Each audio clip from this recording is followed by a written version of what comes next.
Assalamualaikum warahmatullahi wabarakatuh. Waalaikumsalam. Bismillahirrahmanirrahim. Wala haula wala quwwata illa billahil aliyyil azim. Asyhadu an la ilaha illallah wahdahu la syarika lah wa asyhadu anna Muhammadan abduhu wa rasuluhu la nabiyya ba'dah. Allahumma shalli wa sallim wa barik ala sayyidina Muhammadin wa ala alihi wa sahbihi ajma'in, amma ba'du. Yang kami hormati para ulama, para ustaz, hadirin hadirat, bapak-bapak, ibu-ibu yang dimuliakan Allah Subhanahu wa taala. Alhamdulillah, Allah Subhanahu wa taala masih memberikan kesempatan kepada kita, masih memberikan kemudahan kepada kita, masih memberikan kekuatan kepada kita, sehingga kita masih bisa melaksanakan sholat maghrib secara berjamaah. Kita lanjutkan dengan majelis taklim. Ini semata-mata karena hidayah dan kekuatan daripada Allah Subhanahu wa taala. Maka mudah-mudahan seluruh ibadah yang kita lakukan diterima oleh Allah Subhanahu wa taala, menjadi sebab dosa kita diampuni oleh Allah, menjadi sebab dosa kedua orang tua kita diampuni oleh Allah, menjadi sebab dosa kedua kita diampuni oleh Allah, menjadi sebab dosa guru-guru kita diampuni oleh Allah, menjadi sebab dosa seluruh umat, seluruh alam diampuni oleh Allah, menjadi sebab selamat daripada api neraka dan masuk surga tanpa dihisab oleh Allah Subhanahu wa taala. Jadi pentingnya kita selalu mendoakan orang tua kita, mertua kita, guru kita, ya. Karena mereka itu adalah orang-orang yang paling berpengaruh dalam kehidupan kita. Ya, orang tua, mertua, guru itu orang berpengaruh. Orang tua yang melahirkan kita, yang mendidik kita, yang ngasih makan, ya. Kadang-kadang orang tua kepanasan, kerja diomel-omelin orang, itu kesian untuk anaknya, sampai akhirnya anaknya menjadi orang besar. Tapi kadang-kadang anak setelah besar dia itu lupa kepada orang tua. Ada, makanya apa itu ada bahasa mengatakan bahwasanya satu ibu siap untuk merawat 10 anaknya, tapi kadang-kadang 10 anak belum tentu bisa merawat satu ibunya. Bahkan termasuk keberkahan akan diberikan Allah Subhanahu wa taala kepada orang yang merawat orang tuanya, terutama ibunya, itu keberkahan diberikan Allah dan kemudahan-kemudahan. Ya. Jadi walaupun dia bukan orang kaya tapi banyak kemudahan gitu ya. Apa gunanya jadi orang kaya tapi banyak kesulitan? Walaupun bukan orang kaya tapi banyak kemudahan. Ini keberkahan daripada orang tua. Dan kedudukan orang tua sama dengan mertua kita. Ya kan? Makanya kalau kita punya mertua, punya orang tua, jangan dibeda-bedain. Ya kan? Dan mertua ini termasuk jasanya luar biasa. Coba bayangkan. Kagak ikut nyekolahin kan? Enggak ikut apa itu mempanin, langsung terima bersih kita. Coba bayangkan. Ya kan? Nah, makanya kedudukan orang tua sama ini sama, ya. Jadi orang tua kita doakan, mertua kita doakan, dan guru kita doakan. Kenapa? Keberkahan guru. Makanya kan belum ada ceritanya orang sukses tanpa guru. Belum ada ceritanya. Jadi yang namanya orang masih punya guru. Termasuk guru dasar. Ya, kalau zaman kecil saya dulu yang ngajarin A, B, C, ini, budi, ini, itu guru luar biasa Pak. Dan jadi guru jangan sampai kita lupakan. Bahkan kalau bisa tiap habis sholat itu orang tua kita kirim Fatihah, mertua kita kirim Fatihah, dan guru juga kita kirim Fatihah. Dan jadi jangan sampai lupa. Dan karena itu termasuk orang-orang yang paling berpengaruh dan di dalam kehidupan kita. Sehingga kalau kita berbakti, ya, kita berbaik akhlak kepada ketiga orang tadi, maka keberkahan akan diberikan oleh Allah. Keberkahan harta akan diberikan Allah, keberkahan rezeki akan diberikan Allah, dan keberkahan ilmu pun juga akan diberikan oleh Allah Subhanahu wa taala. Jadi sekarang kita masih bahas tentang masalah fadilatus sujud. Ya. Jadi fadilatus sujud. Kenapa di sini bermasalah fadilatus sujud? Fadilah ini kan keuntungan. Manusia ini condongnya dengan keuntungan. Makanya kalau sudah bicara masalah keuntungan, Pak, ya, ini semangatnya besar. Dan seseorang ini dia itu siap melakukan apa saja kalau dia tahu untungnya. Contoh gini aja Pak, maling motor, ya itu tahu resikonya kalau karena dibakar hidup-hidup tuh, ya kayak dulu di Cikitan ada itu kan, dibakar hidup-hidup tuh, itu maling motor tuh. Tapi kenapa sekarang masih banyak juga orang yang maling motor? Karena yang dipikir untungnya gitu. Ini kalau saya dapat satu motor, ini paling nggak 2 juta nih, dapat satu nih. Kalau dapat 2 sehari 4 juta. Dan terus saya kalau dapat 10 motor berapa juta? Yang dipikir untungnya, nggak risikonya. Sehingga kalau seseorang yang dipikir hanya untungnya, ya maka semangat untuk melaksanakan walaupun itu berisiko berat. Jadi manusia ini condongnya dengan keuntungan. Ya. Makanya saya ceritakan, saya punya teman, salah satu direktur nanya kepada tuannya, kamu tinggal di mana? Saya tinggal di Bogor Pak. Berangkat dari kantor berangkat dari rumah jam berapa? Jam 4. Nyampe kantor setengah 7. Sholat subuh di mana? Gak sholat saya Pak. Sudah berapa lama? 17 tahun. Coba bayangkan, selama 17 tahun saya gak pernah sholat subuh. Kenapa? Karena di dalam hatinya sudah ada keuntungan tentang masalah perusahaannya tadi. Dia yakin kalau saya nggak pernah telat masuk kantor, maka saya akan seperti ini. Kalau saya rajin, gaji saya akan naik, posisi akan naik, maka dia semangat. Ya maka wajar lah, istilahnya rumahnya di Kampung Makassar, kantornya di Tangerang, 20 tahun nggak pernah telat masuk kantor Pak. Kenapa? Karena dia yakin dengan keuntungan yang dijanjikan oleh bosnya. Sedangkan ke Mesir ya cuma beberapa meter kan ya, telat melulu bawaannya. Kenapa? Karena dia nggak yakin dengan keuntungan yang dijanjikan oleh Allah Subhanahu wa Ta'ala. Makanya di sini kita bicara masalah yang namanya keuntungan. Dan memang masalah fadilah ini perlu dihadirkan. Kenapa? Karena dengan adanya fadilah akan ada semangat. Dan makanya sekarang banyak orang di mana-mana karena dia tanpa sadar dengan fadilah yang dijanjikan Allah Subhanahu wa Ta'ala dan dijanjikan oleh Rasulullah SAW, sehingga dalam kehidupannya walaupun dia ngerti agama tapi amalannya lemah. Kenapa? Karena nggak yakin dengan janji Allah. Kan? Makanya kan ada fadilatul amal, ya. Fadilah-fadilah dalam kita beramal. Misalnya fadilah sholat supaya kita semangat melaksanakan sholat.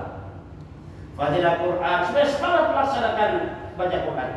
Fadilah zikir dan sebagainya. Intinya fadilah yang hadirkan itu agar supaya masuk dalam hati kita dan kita yakin dengan janji Allah Subhanahu wa Ta'ala.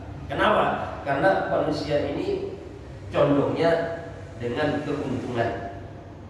Dan manusia ini akan melakukan apa saja kalau dia sudah tahu untungnya. Contoh gini aja Pak. Misalnya seseorang melamar kerja, sudah diterima nih. Maka di situ kan ada perjanjian. Bahwasanya gaji kamu segini, nanti bonus kamu segini. Dia sudah dikasih tahu oleh bosnya perusahaan tadi tentang masalah keuntungannya. Nah, lihat keuntungannya, langsung semangatnya bukan main. Walaupun besoknya waktu masuk kantor pertama dia flu, demam banget, langsung udah nggak ada demam. Kenapa? Semangat. Kenapa semangat? Karena tahu untungnya. Beda sama orang yang istilahnya melamar kerja diterima. Dan dia tuh gak dikasih tahu gajinya berapa. Bahkan dia nanya, Pak, saya kerja di sini gaji saya berapa Pak? Udahlah kamu gak usah nanya gaji. Yang penting kamu kerja, bereslah di urusan. Nah, kalau ada yang seperti ini kadang-kadang iya enggak, ya kan? Ini bisa meloncat ini. Kenapa? Karena dalam keraguan. Begitu juga orang yang gak yakin dengan janji Allah, ya, gak yakin dengan akhirat, gak yakin dengan surga neraka, iya enggak, gitu kan. Sehingga kadang-kadang sholat, kadang-kadang enggak, kadang-kadang sholat, kadang-kadang enggak, kadang-kadang ke masjid, kadang-kadang hilang. Itu kenapa? Gak yakin. Makanya dalam hidup ini prinsipnya yang pertama, bagaimana dalam kehidupan ada keyakinan itu. Dan keyakinan kita, ya, yang dulu sudah diperjuangkan oleh para nabi dan rasul, yang pertama bagaimana yakinnya kepada Allah, ya. Karena kalau sudah yakin kepada Allah, maka segala sesuatu yang kita perbuat akan sesuai dengan apa yang menjadi keinginan Allah Subhanahu wa Ta'ala. Dia kerja bagaimana sesuai dengan keinginan Allah. Dia dagang sesuai dengan keinginan Allah. Kenapa? Yakinkan kepada Allah. Sehingga kalau orang sudah yakin kepada Allah, nanti yang dipikirkan akhirat, Pak. Makanya kita sebagai orang beriman ini, target hidup kita ini adalah akhirat. Tujuan hidup kita adalah akhirat. Akhirat dua tempat, target utama adalah masuk surga tanpa hisab. Ini tujuan kita. Tapi kalau tujuan orang ini, wah saya tujuan hidup saya ingin jadi misalnya polisi misalnya kan. Jadi polisi berapa lama? Kan 60 tahun udah pensiun gitu kan. Dan terus setelah itu ngapain gitu kan? Karena nggak tahu bagaimana tujuan hidupnya. Ya kadang-kadang dihabiskan sambil mancing itu ada. Ya pensiun karena nggak tahu hidup tujuannya dengan mancing, Pak. Pokoknya secara dimancing. Padahal kita tahu kan, yang namanya orang mancing kan kagak maju-maju, Pak. Di situ aja kan. Kenapa? Kalau sampai maju libur deh. Tapi kalau tujuan kita akhirat, tujuan kita masuk surga tanpa hisab, ya, maka kita pensiun, kita semakin dekat kepada Allah. Semakin rajin kita beribadah. Semakin dekat dengan masjid. Kenapa? Karena tujuan kita akhirat. Apalagi udah tua, mau ngapain lagi, Pak? Jadi orang tua ini pada dasarnya nikmatnya hidup ini dalam ibadah. Ini orang tua nih. Jadi nikmatnya dalam ibadah. Kenapa? Karena urusan nikmat dunia ini sudah dicabut oleh Allah kenikmatannya. Ya kan? Dalam berpakaian pun sudah beda, Pak, penampilannya, Pak. Ya kan? Umur 70 tahun masih pakai jin kagak pantas banget tuh. Ya kan? Ya barangkali masih muda masih oke lah ya, istilah bergaya oke. Kalau sudah tua udah semakin kagak tuh. Ya. Nikmat makan sudah dicabut oleh Allah. Ya kan? Dulu waktu mudanya sate 20 tusuk habis tuh. Giliran sekarang sudah umur 70 tahun, melihat tusuknya aja, Pak, Masya Allah udah ketakutan dia. Ya. Durian udah kagak doyan. Tidur sudah kagak bisa nyenyak lagi kayak dulu. Maka banyak, Pak, orang-orang tua cerita itu katanya kalau tidur itu semalam hanya 1 jam, 2 jam bangun lagi, 1 jam bangun lagi. Dan ini kalau orang tua beriman sangat luar biasa. Ya. Dia nggak bisa tidur, perbanyak zikir, perbanyak Al-Quran, ya, perbanyak ibadah kepada Allah. Kalau nggak bisa tidur. Nah, tapi kalau orang yang nggak beriman atau bahkan imannya lemah, ya, main-main dalam beragama, maka ya semalam-malam hanya nonton TV aja kan, nanti ketawa sendiri gitu, Pak, ya. Itu kan nonton sinetron, nonton film nangis ikut nangis itu kan. Film berantem ikut mukul-mukul itu kan. Nanti jadi sisa hidupnya menunggu kematian hanya dilakukan seperti itu, Pak. Ini kalau orang yang tidak kenal agama atau bahkan kenal agama cuma lemah. Ya jadi permasalahan sekarang ini banyak orang kenal agama cuma agamanya lemah. Sehingga dia ke masjid nggak kuat. Sholat bolong-bolong. Ke taklim apalagi. Nah, lalu solusinya bagaimana? Solusinya disamperin, ya kan? Makanya alhamdulillah kan. Jadi kalau taklim ini saya jam 5 insya Allah udah nyampe sini, Pak. Ya, tadi malam tadi Pak, alhamdulillah sama Mas Arif, Mas Rika, alhamdulillah keliling aja. Ya, mulai dari sana, keliling aja. Ya. Terus ketemu Pak Haji Sofiran juga, ngobrol juga di rumahnya. Ya kan? Makanya saya sampaikan beliau, insyaallah minggu depan Pak Haji pun gabunglah sama-sama silaturahmi insyaallah. Bolehlah kalau bapak-bapak apalagi yang udah tua-tua ikut gabung, bolehlah kita silaturahmi, Pak. Ya, silaturahmi mengiklankan bagaimana pentingnya sholat berjamaah, bagaimana pentingnya kita duduk majelis taklim. Semua rumah kita datangi. Dari satu rumah ke rumah yang lain, dari satu rumah semuanya kita datangi. Orang yang suka kita datangi, yang tidak suka kita datangi. Dan disitulah kita akan merasakan bagaimana hakikat perjuangan agama. Ya kan? Kalau kali ini kita taklim, Pak. Jadi kalau taklim itu kan didatangi yang orang-orang sudah biasa ke masjid. Yang perlu kita pikirkan ini orang-orang yang belum ke masjid. Karena orang belum ke masjid itu kadang-kadang dia malu, kadang-kadang yang ngajak, kadang-kadang juga dia malas, dan lain sebagainya. Makanya perlunya kita datangi. Ya, kita datangi, kita sampaikan pentingnya sholat berjamaah, kita sampaikan pentingnya majelis taklim, kita pentingnya daripada yang namanya memakmurkan muslim.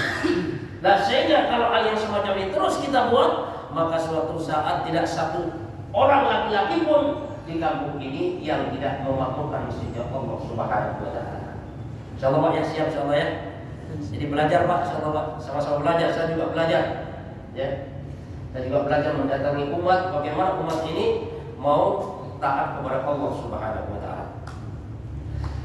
Jadi kita lanjutkan bahwasanya tentang masalah sujud ini. Bismillahirrahmanirrahim. Qala musannif rahimahullah.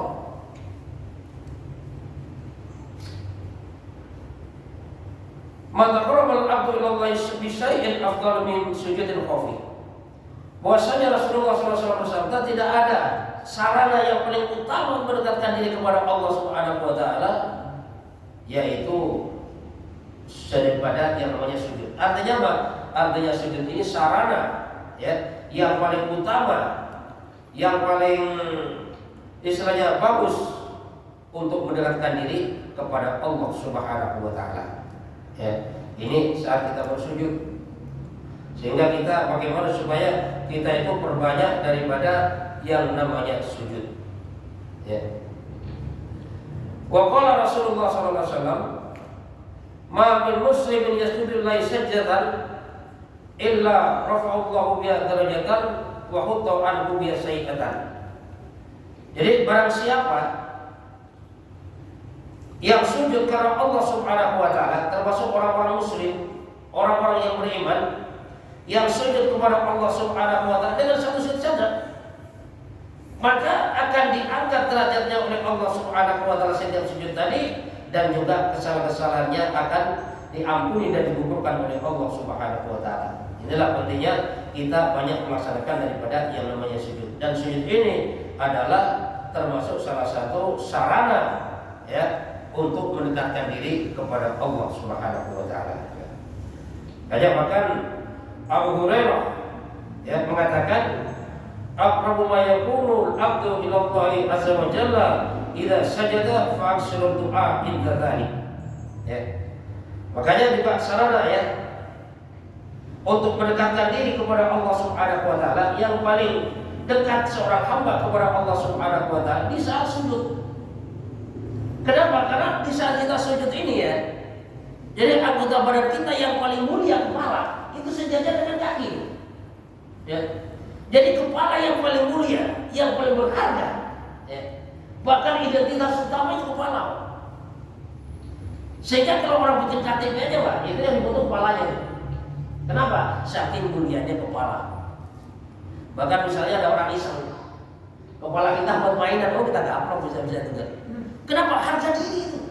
Nah, tapi di saat kita sujud, maka kepala yang paling berharga, kepala yang paling mulia ini sejajar dengan kaki. Kan? Misalnya ada orang sujud, saya nggak mau sujud sejajar kaki, nggak sah itu sujudnya, kecuali dalam keadaan uzur. Kalau orang sehat sujud harus, ya, jidatnya termasuk juga hidungnya. Karena kata Rasulullah SAW, doa al-faqal ya sekitar ada. Jadi bagaimana supaya hidung kita ini diletakkan sama-sama untuk bersujud bersama kita. Ya. Dan pada dasarnya penyembahan ini yang sesungguhnya adalah penyembahan saat kita bersujud kepada Allah Subhanahu wa taala. Itu dekat banget dengan Allah. Ya. Maka fa'aksiru doa inda dzalik, maka kata Abu Hurairah, perbanyaklah doa di saat kita melaksanakan daripada yang namanya sujud. Perbanyak doa. Cuma kalau sujud kita waktu sholat, ya doanya ini doa yang diajarkan oleh Rasulullah SAW atau doa yang berasal daripada yang namanya Al-Quran. Ya. Seperti kita doa Rabbana atina fid dunya hasanah wa fil akhirati hasanah wa qina adzabannar. Sebanyak-banyaknya silakan. Karena itu kan yang disebut dengan doa satu jagat. Doa pamungkas kita itu kan. Kenapa? Karena dalam kehidupan kita ini pada dasarnya yang kita inginkan adalah kebaikan dunia dan kebaikan akhirat. Itu kan? Jadi yang kita inginkan bahagia dunia, bahagia akhirat, itu yang kita inginkan. Nah, makanya di sini di dalam menafsirkan doa Rabbana atina fid dunya hasanah ini tergantung orangnya masing-masing. Kan? Ada yang menafsirkan bahwasanya Rabbana atina fid dunya hasanah, ini dunia akhirat harus seimbang. Nah, kalau seimbang Pak, kalau misalnya kita itu seimbang 50-50, ya. Jadi kalau seimbang dunia 50, akhirat 50. Sehari semalam kita hidup 24 jam. Berarti untuk dunia kita 12 jam, untuk akhirat 12 jam. Ini kalau seimbang. Dan jadi ada orang menafsirkan itu seperti itu ada. Kenapa? Karena merasa cinta dunianya banget. Ya. Jadi ditafsirkan urusan dunia. Bahkan ada juga mengatakan bahwasanya kita Rabbana atina fid dunya hasanah, maka kita harus kaya, Pak. Nah, gitu kan. Kita harus kaya, kita harus sukses gini-gini, macam-macam. Nah, kalau kita harus kaya, bagaimana yang miskin? Karena yang namanya kaya miskin lah, itu adalah sudah takdir lah ya. Makanya kalau orang sudah takdirnya kaya Pak, walaupun baunya tidur dulu, tetap aja kaya dia. Duitnya tersendiri. Ada orang waktu WA, ini sudah saya transfer 1 miliar. Kenapa? Karena nggak kaya catatannya gitu. Tapi kalau orang ini sudah catatannya miskin, walaupun gulung guming kata orang Jawa aja ya, gulung guming ya, istilahnya kaki buat kepala jadi kaki. Kalau nggak waktunya kaya Pak, bener kan? Bahkan semangat banget dari pagi sampai sore terjadi. Kalau memang nggak ada catatan kaya, kagak kaya Pak, bener. Nah, makanya kalau kita kembali kepada tafsir sahabat Rasulullah SAW, ada menafsirkan yang namanya Rabbana atina fid dunya hasanah. Dia yang menafsirkan termasuk istri yang solehah. Ya, istri solehah Pak itu fid dunya hasanah. Kenapa fid dunya hasanah? Karena fil akhirati hasanah. Karena dia akan bawa ke akhirat juga. Jadi kebaikan dunia, kebaikan akhirat ini diantaranya tafsirnya sahabat adalah istri yang solehah. Kenapa? Karena kalau kita punya istri solehah, Pak, udah tenang banget kan? Gitu kan? Karena ida nazar kasarah kali pandang menyenangkan. Itu solehah itu. Gitu kan? Jadi dikasih uang sedikit, alhamdulillah. Dikasih uang banyak, alhamdulillah. Ya kan? Bahkan dapur gak dapur masih juga tersenyum. Inilah hebatnya istri solehah. Ya kan? Cuma jarang Pak. Ya kan? Jarang seperti itu. Kalau ada nambah juga mau aja. Itu istri solehah. Jadi membawa kebaikan dunia akhirat. Dalam keadaan ngambek pun dia senyum sama suami. Gitu. Jadi istri solehah. Kenapa? Karena kalau orang punya istri gak solehah Pak, Masya Allah Pak, kagak makan nasi makan hati itu. Bener tuh. Dan dia cantik banget. Sebenarnya cantik itu kan relatif Pak ya. Cantik 3 bulan 4 bulan dah ya. Nanti setelah itu lain lagi ceritanya.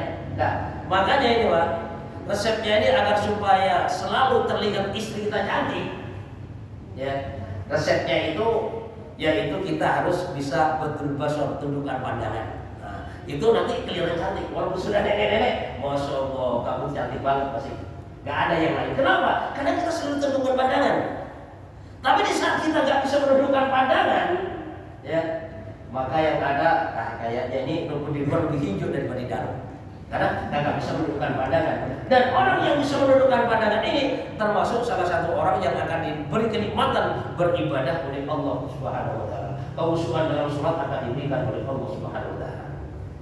Maka kembali lagi ya, walaupun istri cantik kaya sekalipun, kalau nggak soleh apa, Masya Allah makan hati bener tuh, ya kan? Dikasih tahu perawan, itu kan, mau kemana Bu? Kau tipu aja kamu nggak? Gitu. Ada itu Pak. Nanti apa itu jam 12 malam baru dari mana? Bu, ini Pak, kok tipu aja sih ya, biasa lah main gitu kan. Sakit hati Pak. Biasanya begitu, kagak lama meninggal duluan Pak, suaminya gitu kan. Kenapa? Kagak tahan. Ya. Nah, tapi kalau istri solehah yang kita dapatkan, Masya Allah itu tenang hati rasanya, ya. Udah cantik solehah, kita tinggal keluar kota tenang Pak, hati itu tenang tuh, iya kan? Tapi kalau udah gak solehah, walaupun pas-pasan Pak, kagak tenang kita tinggalnya. Itu.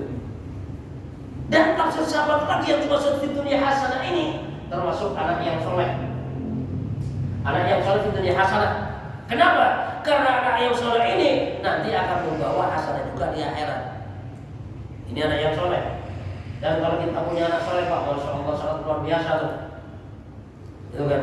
Kita meninggal dunia, Masya Allah pahalanya ngalir. Daripada anak yang soleh, doa anak yang soleh. Lah makanya saat di dunia pun ini sudah kelihatan nih, ya, sudah kelihatan efek daripada anak yang soleh. Orang tuanya meninggal, apa itu sakit, ya, itu diurus benar-benar kan. Istilahnya pokoknya dihikmat lah ya. Adabnya dia punya. Itu anak yang soleh. Sama orang tuanya, misalnya ucapan bentak kagak pernah, ya, buang muka kagak pernah, apalagi maki-maki itu anak yang soleh tuh. Jadi walaupun hidupnya pas-pasan, Pak, kalau punya anak soleh, Masya Allah luar biasa, Pak. Ya, misalnya hidupnya pas-pasan, gaji pas-pasan, rumah pas-pasan, punya 10 anak misalnya kan, dan anaknya soleh semuanya, ya.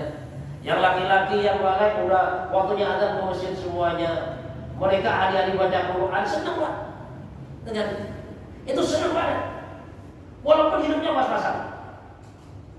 Tapi walaupun orang kaya raya, Pak, anaknya cuma satu. Wah, cuma bandelnya bukan main. Kan dulu kan ada cerita kan, kisahnya tadi apa itu istilahnya minta duit kagak dikasih, bapaknya dipukul pakai golok. Ada itu.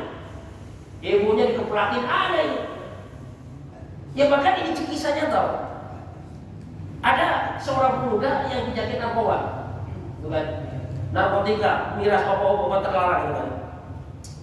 Dan dia dalam kemampuan ekonomi biasa-biasa saja, sehingga semuanya perabotan dijual. Bahkan terakhir nih Pak. Tapi alhamdulillah anak ini tobat, sebelum meninggal dia tobat ya. Jadi terakhir dia ibunya lagi masak di dapur dan sambil gosok di depan. Di saat ibunya ngurus masakan di dapur, dicopot gosokan Pak. Dicopot, diambil, dijual buat apa? Ya buat obat aja kan. Ya tapi alhamdulillah sebelum meninggal dunia akhirnya anak itu bertobat. Ya. Tobatnya lewat apa? Tobatnya lewat orang-orang itikaf Pak. Ya jawab tabligh sedang itikaf kan. Dia lagi teler disamperin lah dia ke masjid. Hidupkan taklim. Alhamdulillah dia bertobat. Nah setelah bertobat gak lama dia meninggal dunia. Berarti dia meninggalnya sudah bertobat kepada Allah Subhanahu wa taala. Silakan Pak, barangkali ada yang mau ditanyakan, silakan. Ustaz, ya. Ini waktu kita sujud kita yang diperbanyak baca apa? Kalau sujud lama, yang diperbanyak baca apa? Ini kalau kita sujud, ya kalau kita kembali kepada masyarakat yang fikih, di saat kita sujud, ya kita baca ya tasbih subhana rabbiyal a'la wa bihamdi, ya, dan paling sedikit itu 3 kali. Dan kok seandainya kita mau baca berkali-kali juga silakan. Karena kata Nabi adnahu, ya, jadi minimal itu paling rendah itu 3 kali subhana rabbiyal a'la wa 3 kali. Ya. Dan kalau kita mau apa itu istilahnya perbanyak juga silakan. Ya, mau perbanyak baca apa itu istilahnya tasbihnya, terus doa silakan. Tapi doanya dalam surat ini jangan menggunakan doa berbahasa Indonesia. Kenapa? Karena kalau kita doanya pakai bahasa Indonesia, nanti sholatnya itu batal. Yang lain tasbihnya apa? Ya silakan, mau Rabbana atina boleh, ya. Misalnya Rabbana sholamna awzana boleh, Rabbi silakan apa saja doa.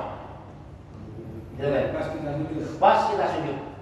Karena pada saat itu kita itu sangat dekat kepada Allah Subhanahu wa taala. Tapi doanya jangan menggunakan bahasa Indonesia, karena kalau sujud menggunakan doa bahasa Indonesia maka sholatnya itu batal. Dan sujud seperti itu kita apa itu panjang sujud itu Pak, itu dilaksanakan di saat kita sholat sendirian. Ya, maksudnya sholat sendirian ini sholat sunnah Pak, bukan sholat fardu, ya, sholat sunnah. Nah, tapi kalau kita mau melaksanakan sholat fardu dengan sujud panjang silakan. Contoh gini, misalnya isya nanti kita mau sujud panjang. Tapi si imam harus kasih dulu tahu kepada makmumnya. Wahai makmum semuanya, bahwasanya untuk saat ini, kali ini saja ya, kita mau melaksanakan sujudnya dalam satu rakaat ini 1 jam. Dan makmum setuju, oh iya Pak, silakan Pak. Baru kita sujud 1 jam Pak. Kenapa? Karena makmumnya sudah sepakat.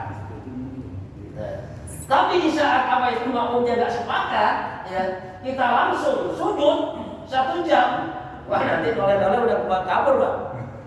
Atau bahkan nanti bisa-bisa makmumnya ada yang berdiri langsung ditepok pantatnya. Itu masih ada nggak orang ini bisa gitu? Kenapa? Karena tanpa pemberitahuan. Ya, makanya seorang imam ini misalnya mau melaksanakan sujud panjang, udah bilang dulu sama makmumnya. Kalau sudah berjamaah, mau kurut nazilah, bilang dulu sama makmumnya.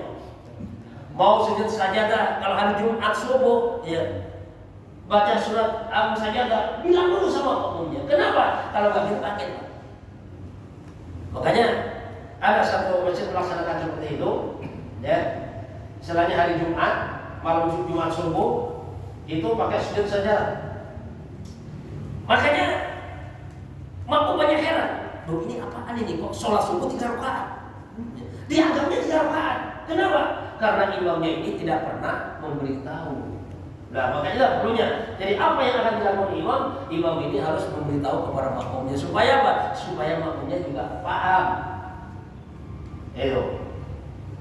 Makanya yang perpanjang sujud ini, ya ini diusahakan di saat kita sholat malam, ya sholat malam atau sholat sunat apa aja dah, sholat hajat silakan sujud sepanjang-panjangnya silakan. Tapi kalau saat kita berjamaah, kalau kita makmum, maka harus bilang sama imam, Pak Imam sujudnya panjang ya, karena saya ingin panjang. Biar imamnya panjang juga itu kan. Kalau kita jadi imam, kita harus kasih tahu kepada makmum kalau kita mau sujud yang panjang. Itu seperti itu. Ya, ya silakan. Ada sebuah hadis yang mengatakan seperti ini artinya. Janganlah kamu bersujud seperti sujudnya seekor anjing. Itu tata cara sujudnya itu gimana meletakkan tangan itu? Ini. Jadi itu dibahas di fikih nanti ada juga hadis yang mengatakan seperti itu Pak ya. Nah sekarang ya kita kembali yang kita pelajari itu adalah mazhab Syafi'i itu kebanyakan.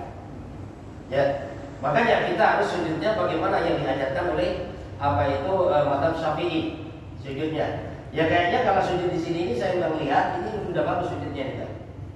Itu seperti itu. Jadi ada memang Nabi melarang. Jadi sujud seperti anjing ini ada beberapa mengatakan ini kayak sujudnya orang malas.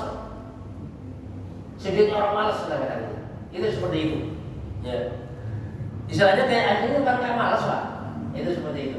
Ya, ada juga apa itu ulama yang mengatakan seperti itu. Jadi kita makanya dalam ilmu fikih ini kita harus belajar benar tentang fikihnya sholat sehingga kita paham bagaimana caranya angkat tangan, ya. Dan kita yang pelajari mazhab siapa, ilmu fikihnya siapa, ya. Maka di saat yang kita pelajari fikihnya Syafi'i, ya kita harus paham ya. Bagaimana cara angkat tangan untuk mazhab Syafi'i, bagaimana cara rukuknya, bagaimana meletakkan tangan, ya. Dan bagaimana yang turun dulu dalam mazhab Syafi'i itu kita pelajari. Ya, tepatnya di sini kan fikihnya hari Rabu ya, malam Rabu ya. Boleh itu tanya sama Ustaz Awaludin bagaimana tentang cara-cara sujud di dalam mazhab Syafi'i. Itu seperti itu. Sehingga nanti dalam kita ibadah ini, ya ibadah ini sesuai dengan aturan, ya sesuai dengan ketentuan yang berlaku. Karena jangan sampai kita ibadah ini semau kita. Jangan sampai semua kita. Kenapa? Karena urusan dunia saja Pak. Misalnya jahitin baju, tiba-tiba penjahitnya jahit semaunya, kita terima. Kita udah bilang, Pak sakunya seperti ini Pak, ini Pak. Tapi katanya penjahitnya, Bang pada banget Pak. Istilahnya udah gini aja pakainya dah, ditolak. Nah itulah artinya saat kita beribadah kita nggak sesuai dengan tuntunan ulama yang bersanad sampai ke Rasulullah SAW. Maka jangan-jangan ibadah kita juga ditolak oleh Allah Subhanahu wa taala. Gitu. Jadi kita usahakan Pak ya. Kita usahakan bagaimana kita istilahnya istiqomah dalam taklim, istiqomah sholat berjamaah. Makanya dari kita yang hadir itu berapa ini Pak ya? Kalau satu orang yang ngajak satu Pak, Masya Allah ini setahun penuh di situ Pak. Ya, satu orang ajak satu, udah ajak aja. Mau nggak mau udah itu urusan belakang lah. Yang penting urusan kita ngajak. Kalau ya, mudah-mudahan Allah Subhanahu Wa Taala berikan kepahaman kepada kita. Subhanallah wa bihamdika asyhadu an la ilaha illa anta astaghfiruka wa atubu ilaik. Assalamualaikum warahmatullahi wabarakatuh.